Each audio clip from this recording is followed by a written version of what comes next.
खबर शामिल करते हैं विहाड़ी से। जोया न्यूज़ प्लस रजिस्टर्ड के ब्यूरो चीफ मोहम्मद मुअज़्ज़म जोया की रिपोर्ट के मुताबिक डिप्टी कमिश्नर विहाड़ी सैयद आसिफ हुसैन शाह ने अचानक DHQ अस्पताल का दौरा किया। उन्होंने एमरजेंसी वार्ड में तिब्बी सहूलियात, अद्वियात, डॉक्टर्स और स्टाफ की हाजिरी चेक की, सफाई का मुआयना किया। डिप्टी कमिश्नर विहाड़ी सैयद आसिफ हुसैन शाह ने कहा कि वज़ीर आला पंजाब मरियम नवाज शरीफ सेहत के शोबे पर खसूसी तवज्जो दे रही है। आवाम को बेहतरीन तिब्बी सहूलियात की फरहमी के लिए तमाम वसाइल बरूएकार लाए जाएँ। आवाम को सेहत के मयारी सहूलियात फराहम करना हमारी अव्वलीन ज़िम्मेदारी है।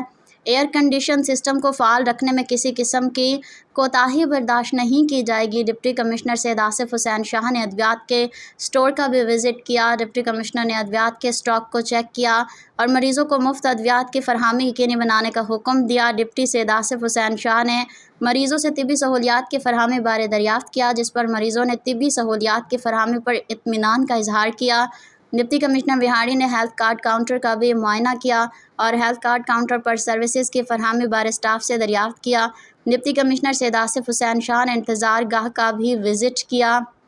उन्होंने इंतज़ार गाह में पीने के पानी, एयर कूलर की सहूलत का जायज़ा लिया और कहा कि इंतज़ार गाह में मरीज़ों के अजीज़ व अकारिब को हर मुमकिन सहूलियात फराहम की जाए। डिप्टी कमिश्नर ने इंतज़ार गाह में सफाई की सूरत हाल को मज़ीद बेहतर बनाने की भी हिदायत की।